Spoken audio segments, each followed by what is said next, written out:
Well, now it gets bloody interesting. I love this bit. So, who are they? Who are they? Who is this non-human race that all these ancient cultures and legends talk about, interbred with humanity to create this hybrid bloodline and indeed change the genetics of the human form? Well, over the last kind of, I guess, 10, 12 years, this information started to come in, and it's coming all over the world now. The key ones seem to take a reptilian form. And of course, we decode a tiny frequency range within infinity, and we think that we know it all. And because it's different to what we are used to, then it can't exist. It must be crazy. It's an interesting fact that if you want to control people's perception of what's possible, then you just limit the information they receive about what is possible. It's real simple. And then they'll believe what's possible is what they've been told is possible. And so they will dismiss by reflex action, laugh and snigger at something that is happening just because it's different, because they're stuck in mind. Now, DNA is a software program. It holds different information, just like different software programs do. And this hybrid DNA, this reptilian human DNA, shall we say, the royal bloodlines and the other effects on all of us, although lesser than the pure ones, is a software program which is information, which therefore affects not only the way we perceive reality, it affects the way we decode reality. And I would say firewalls the computer in the way I was talking earlier. And it's interesting, the fall of man, symbolically, was caused by what? A snake. And what, you know, I was on a Christian radio station last year, and they were going on, this reptilian's a load of rubbish. I said, really, do you believe the Bible? Oh, I believe the Bible. I said, well, do you think the snake in the Garden of Eden, the serpent in the Garden of Eden, was literally a snake talking to Adam and Eve? Do you actually believe that was exactly what it is? Or do you think it might be symbolic for something else? And it kind of did make some of them think, oh, well, hold on a second, yeah. And it's funny how, you know, people dismiss some of the things that people think because they're crazy, and then they, again, it's cognitive dissonance. They don't look at what they're saying. I'm not saying they shouldn't believe it, believe what you like, it's a human right, but, I mean, please look at your own beliefs before you start writing off others as crazy. And what this interbreeding did was affect the human DNA, and it put a bigger reptilian input into it. And interestingly, the caduceus, which is now the symbol of the medical profession, is a symbol of the DNA and enlightenment, kundalini and all that stuff, and it's symbolized as snakes. And the snake symbolism and the serpent symbolism around the world is absolutely unbelievable. Before I got into this, I wasn't aware of it, but of course you do research and you follow it through. The serpent symbolism in religions and cultures and bloodlines and origins of kings and queens all over the world is absolutely staggering. This is a painting of one of these reptilian entities from ancient modern descriptions, although there are many versions, just like they are humans, by Credo Mutwa, the Zulu shaman, who I'll get to shortly. And this is a symbolic painting by Neil Haig of this hybrid bloodline. And they became known also as the demigods, you know, part human, part god, because of this interbreeding. And this change in the DNA, again the snake, did something to the human form and its ability to connect. I would suggest, the more that I go into this, and I'm gathering more and more information all the time by the day now, it seems to be this area is coming into my life a lot. It's like firewalling off a computer to limit what it can perceive and decode. And for me, the fall of man, as it is described, was a fall down the frequencies, or at least a fall down the range of frequencies that we could perceive as a matter of course. Because, of course, you'll see cats and other animals reacting to what is to us empty space. What's the cat doing? There's nothing there. Well, there is to the cat, because it's got a wider visual frequency range it can access. It sees more than we do. That's why it's reacting to what is to us empty space. And this firewall affected, because it was affecting the DNA, which is the receiver-transmitter, and the crystalline system also, our ability to decode reality. And therefore make it more difficult to hold a connection to consciousness while we're in this mind reality, this virtual reality. And so for me anyway, I mean, people just have to make their own minds up on this stuff, it's just information. The exclusion from the garden, symbolically, something else that you find around the world, not just in the Bible, long before the Bible, the exclusion of Adam and Eve from the garden was the exclusion from realities that they could, that humans could access before, because Adam and Eve is symbolic of a human form. They're not kind of individuals necessarily. Now, the worship of the serpent, official mainstream science and anthropology, is the oldest form of worship. It's been taken back so far 70,000 years, which certainly fits, and then some, with the Sumerian tablets timescale of when the Anunnaki came. These tablets connect the Anunnaki to their kings going back 240,000 years. Because this golden age wasn't, you know, a week on Tuesday and within an hour in the month. It was a long period of life on Earth, which history has shut out, official history. And 70,000 years ago, people in South Africa, what called the Sand people, the Bush people, Bushmen, were worshipping the serpent as a god. And all these different groups in these different cultures, when you go into it, you go, oh my goodness me, you had no idea till you look at this, how universal this was. The Druids, they worshipped a serpent god called Hu. And so Hu-man actually translates in that interpretation as serpent man. And the under different names, the serpent gods and the serpent god are just universal.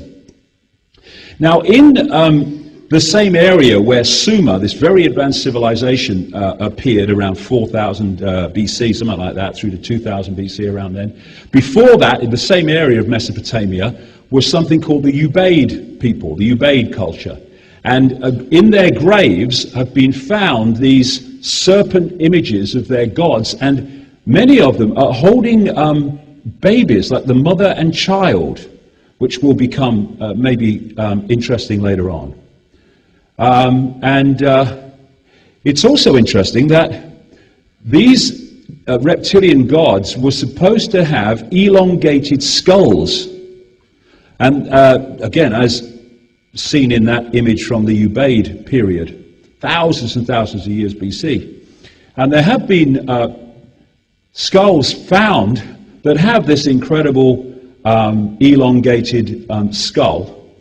And there's another one there, the skull that was found. And the Egyptians, for instance, among others, they depicted their gods and goddesses with elongated skulls.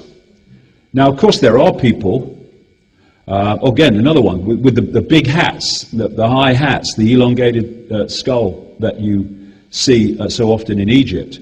Now, you do find this among some native peoples, where they take the children and they bind their heads, I mean, God, the thought of it, so tightly from a birth, and it elongates the skull. And when they're asked why they do this, they say, and Craig and Muchwa told me a lot about what goes on in Africa from that point of view, they say it's to make our children like the gods. Again, it's this carryover from the gods with the elongated skulls. Now, one of the ways that they symbolized these bloodlines and these gods as part human, part snake was like this. You see loads of these, where it's part human and the rest is like a snake or a serpent. These are kind of endless numbers of these images all around the world in different cultures. And here's another example where you're human and then you are part serpent. This is the hybrid bloodline that I'm talking about, symbolized in ancient architecture, etc. You get the symbolism of the people, humans, fighting giant snakes. Again, all symbolic. There again is a goddess who becomes, in the lower half, a snake. There you get the story of humans fighting the snake and all the rest of it, symbolic of this. Again, the cobra and the symbol of the cobra is an Illuminati symbol in many ways. And going way back, it's a symbol in Egypt, where the cobra is symbolized in the way that they symbolized their pharaohs, etc. Says here, beard styled to resemble underbelly of cobra, cobra emerging from the top of the head, headdress like the cobra. And wherever you go, and I've been researching this now for the best part of a decade, it's unbelievable. And the other interesting thing, because of where we're going, is at least there came a time, if not from the start, when the worship of the sun and the worship of the serpent kind of became one and moved as one unit. It's like the reptilian hybrid religion, the worship of the sun and the worship of the moon goddess, etc. Again, here we have the cobra symbol of a god or goddess in another part of the world. And you see them all over the place. And somebody sent me these statue images, again, of the symbolism of the serpent and the human woman, the interbreeding, and again, the dual hybrid nature, part human, part serpent, part human, part serpent. And these gargoyles that you see on the stately homes and castles of these elite bloodlines, again, symbolic of these entities. The dragon or the serpent you find as a regular symbol on the coats of arms of these families.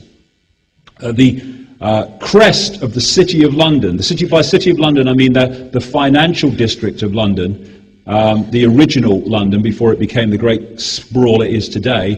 That is the two flying dragons holding the red cross on the white background, which is the shield of the Knights Templar secret society, which is massively part of this network of secret societies.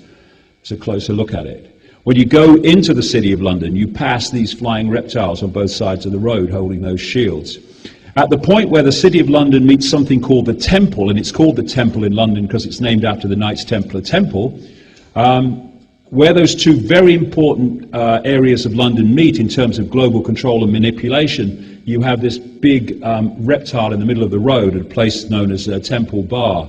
Again, the dragon and the serpent monster and all the rest of it is universal around the world. Of course, in the East, like in China and Japan, etc., it's the national symbol, the dragon. And the ancient Chinese emperors used to claim the right to be emperor because of their descendants from what they called the serpent gods. Again, it goes on and on and on. Messiah comes from Mesa, apparently, according to some researchers, and Christ means anointed one. And the Mesa is the crocodile, the Nile crocodile, and they used to use the fat of the Nile crocodile to anoint people in ceremonies in Egypt, and that oil is still used, the symbolism of the oil, and so much Middle Eastern and Israel symbolism and names and what have you, when we crown the monarch of Britain. In the Bible, the Satan figure, whatever you want to call him, is described in dragon terms, and the great dragon was cast out, that old serpent called the devil and Satan, which deceiveth the whole world. He was cast out into the earth, and his angels were cast out with him. Now that great dragon, the druid god Yu, was known as the great dragon ruler of the world to the druids. So Credo Mutwa, a great friend of mine, when I first met him, was in South Africa in the late 90s, I think it's about 98, and I met him and we had a chat, and we haven't talked about any of this stuff, but other things, and then I went back just after I published a book called The Biggest Secret, and he's on the phone as soon as I get there saying, I must talk to you. How do you know about the Chitahuri? Who the hell are the Chitahuri? Well, the Chitahuri, because The Biggest Secret was the first book I wrote where I introduced this whole reptilian theme. The Chitahuri in South African legend are the children of the serpent or the children of the python. They are this hybrid bloodline, known as the Chitahuri in South Africa. And I talked to him, and I did a DVD of about 6.5 hours talking to him about this, and he's telling me all the African legends that he learned in his development as a shaman over like 50 years or more. He's in his late 80s now. And they mirrored what I was finding out all over the world. And he showed me artifacts he had, like this necklace of the mysteries, as he calls it. Not really a necklace, it goes on the shoulders and it's so bloody heavy. I don't know how it is age, he bloody walks around with it, but he does sometimes. And on the necklace of the mysteries are these symbols through which he is the official storyteller of the Zulu nation and the official historian of the Zulu nation. He tells the story of the development of people in Africa, African people. And the pride of place at the front is this human woman and this clearly non-human entity with a big willy, which, he told me, used to be golden until someone stole it and they couldn't afford to replace the gold, so a copper one was put in its place. Now that, from South Africa, mirrors the story, the big story at the heart of Egyptian myth, of the golden penis of Osiris, which was also told, in effect, about Nimrod, the Osiris figure in Babylon, who I'll certainly come to as we go along, because it's very, very important to understanding so much about what's going on today. And these stories are relating, that he tells from the legends, of an interbreeding between a non-human race, the Chitahuri, and human women to create a hybrid bloodline. There's the human woman, there's the non-human entity. Now, why does it look like that? This is the reason why, at best, these entities and their hybrids are symbolized by snakes and animals, like the serpent in the Garden of Eden, because, according to legend, the Chitahuri said to the people, you must never depict us as we really look. So what they did, they used kind of snake symbolism, or they made them look absolutely ludicrously not human, to show that we're not talking about human interbreeding, but non-human human interbreeding. Now on the side of Credo's hut, he has painted this picture of a snake eating a human from African legends about the Chitahuri eating humans. And it's interesting that you find that on the Alfa Romeo symbol alongside the red cross on the white background, which is the Knights Templar secret society. And in the garden of Silvio Berlusconi, the leader of Italy, God knows how, were they all drunk, you have the same thing of the snake eating a human. This is from ancient myth about the Chitahuri. Now, a lot of these fairy stories about frogs turning into princes and all that stuff are all linked to these kind of legends about this interbreeding and this hybrid race. And it's amazing what you find. This is a book in America, I think a series of books someone was telling me, but certainly one book for children. It's in the schools, and it's about shape-shifting reptilians between human and reptilian, which these bloodlines, in their purest form, mind, can do. And, you know, throughout history and cultures all over the world, you see, not just reptilian, but in many different forms, you see the story of shape-shifting.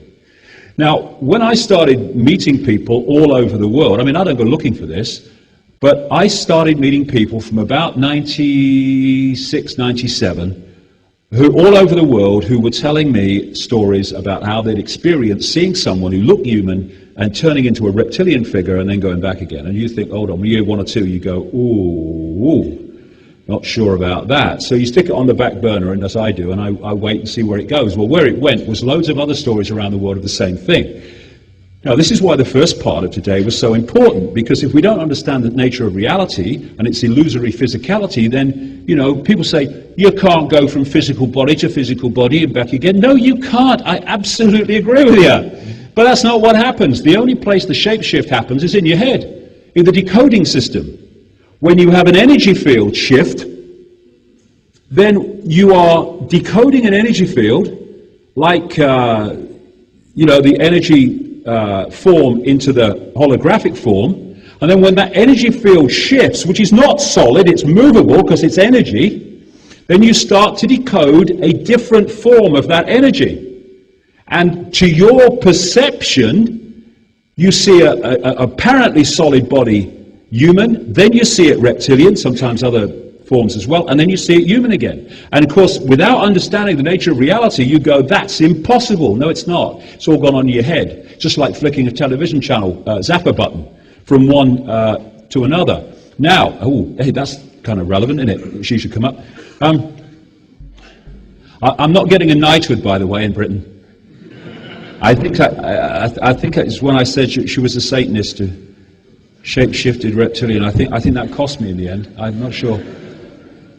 So the physical form is a hologram. It's not solid, and that's why it can shift if you know what you're doing, because it happens in there within this short frequency range.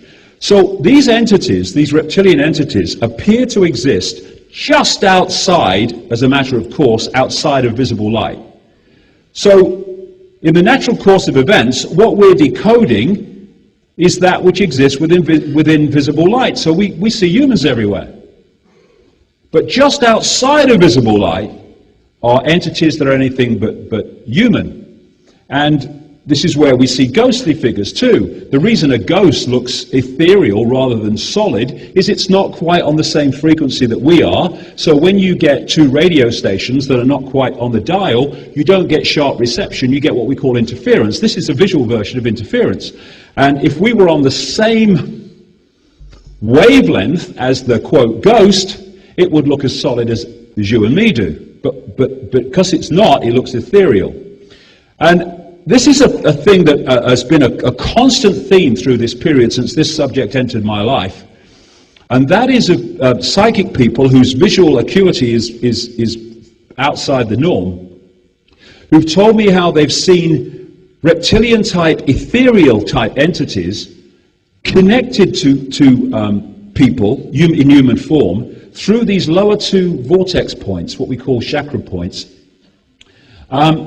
And of course, one of the great themes throughout history and ancient peoples, right up to today, is that of possession. Possession by demonic entities that take over a person's mental, emotional, and therefore physical responses, perceptions, etc. And I started to understand why this hybrid DNA, these bloodlines were necessary. These entities operate just outside of visible light. As I said earlier, if I'm going to interact with this reality, I need a form within this reality to interact with it.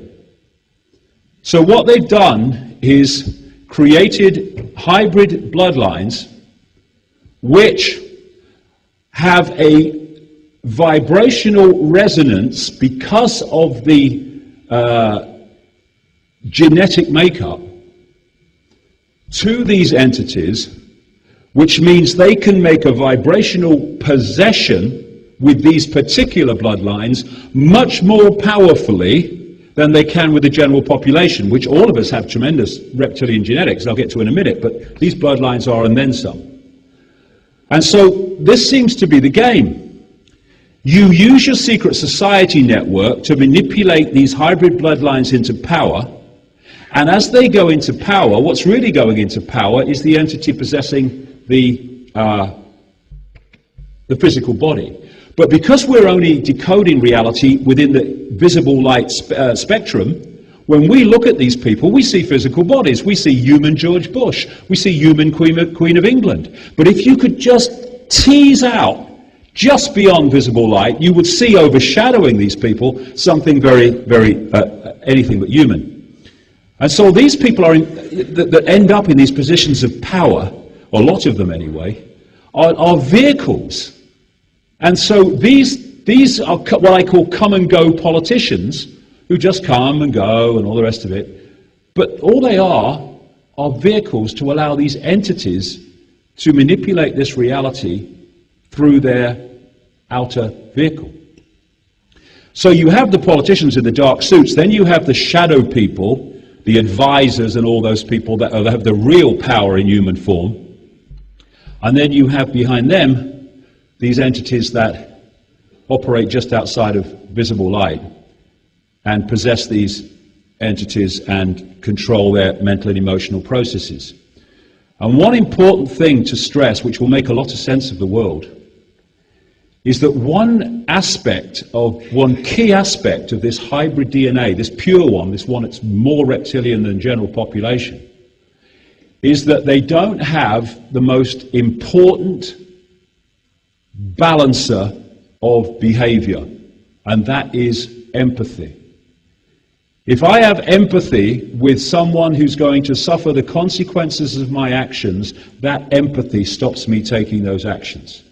If I do not have the ability to empathize because that has been deleted from the program, then anything goes. Starving children in a world of plenty because of the way I manipulate the economy, I have no emotional consequence for that because I have no empathy with those people. Same with kids killed in Gaza. Look, it's gone back to Vietnam and before, and bombing cities full of civilians. To us who have empathy, wouldn't even consider it horrific, grotesque, my God. But without empathy, there is no emotional problem whatsoever. And so what we're looking at seems more and more clear to me is that these particular bloodlines that end up in the positions of power and behind the positions of power are possessed entities. On one level they're human, but if you could see further on, they'd be anything but human. Someone sent me this picture off the internet with this kind of reptilian eye. I'm not saying it might be just the light, whatever, I'm not saying that, but I'm using it as an example. So many people have told me how they've seen people's eyes shift like that into a reptilian form, which seems to be the first thing to go. But full body shifts are ridiculously common around the world, but of course not many people talk about it, because what do people say? You're mad. Now I've got a friend who's an associate of an expert in iris development and all the rest of it in terms of the technology. I don't agree with it. The technology that uses your iris to read your code so you go through airports without going through the various checks and everything. Anyway, whatever. This guy who was doing this, he looked at 2,300 pairs of eyes as a result of researching this technology. He has no idea that my friend is a friend of mine or what I'm talking about. What he said to my friend is what surprised him greatly when he did this research, and when he's looking into eyes through microscopes, etc., is that of the 2,300 eyes he scanned, around 4% appeared to be of reptilian type and appearance. George Bush, somebody sent me that one. Again, it might be the light, probably is, but it's very symbolic. And again, you know, we've got the Queen. Somebody produced that on the front of a magazine in Britain to, you know, ridicule me. I thought, thank you very much, I'll use that. And again, symbolic, but all these bloodlines, these royal bloodlines, that's again a depiction of someone from royalty in the ancient world with a cobra again. It's like the serpent and royal bloodlines go hand in hand wherever you go. There's Dick. There you go. Oh yeah, another thing, people who've worked with satanically abused people who've been put through satanic ritual and satanic abuse and ritual abuse. A number of them have written to me, and one of them sent me these drawings with his client's permission, of course. What they do is they try to get them to bring out their inner memories and the suppressed, blocked memories of what happened by drawing. And this lady drew images of what she's experienced during these rituals. And again, they draw reptilian eyes and reptilian people.